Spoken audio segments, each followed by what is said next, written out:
Salut les boiseux! Pour finir cette série sur les matériaux de la filière bois, il est bon de parler de quelques particularités. Parce que bien sûr, tout système de classement, aussi bon soit-il, n'est pas parfait. Et c'est tout à fait le cas de la distinction dont je viens de vous parler entre les barres et les panneaux. Donc, un premier exemple, c'est ceci. Donc c'est le matériau Appenzeller Holz, qui est constitué, comme vous pouvez le voir, comme un lamellé collé. En réalité, c'est un lamellé chevillé. Donc les chevilles, c'est des petits éléments de bois qu'on va mettre transversalement à l'élément et qui vont venir enserrer toutes les épaisseurs entre elles. Et donc, ce matériau est une variante du lamellé collé, puisque c'est des lamelles qu'on assemble et à la place de la colle, on utilise des morceaux de bois. Cependant, comme vous le voyez, ça ressemble vachement à un panneau.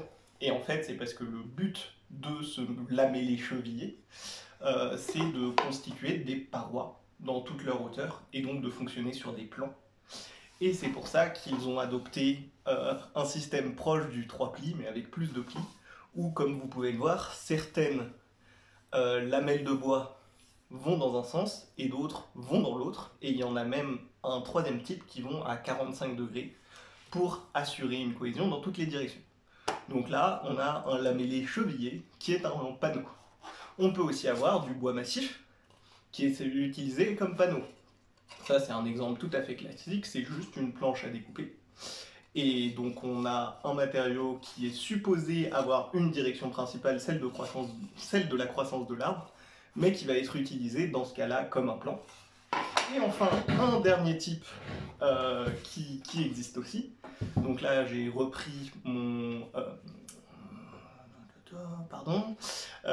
contreplaqué.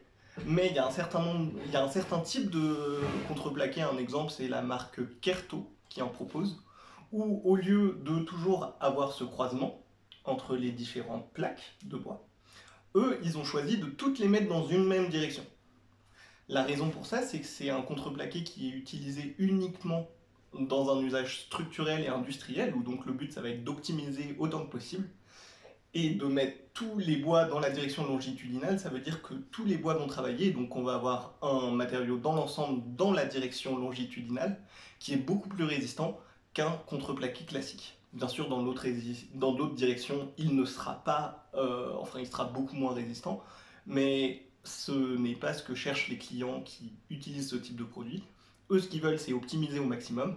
Et donc c'est pour ça qu'ils ont demandé à le faire dans une seule direction. Et donc on se retrouve avec un matériau qui est physiquement un plan, sauf que structurellement, il ne fonctionne que dans une direction, ce qui en fait une barre. L'autre avantage de ce matériau, somme toute assez atypique, c'est tout simplement qu'on peut avoir une finesse qu'on ne pourrait pas avoir avec des matériaux en bois massif ou en lamellé collé. Et un matériau qui est là aussi assez stable dimensionnellement.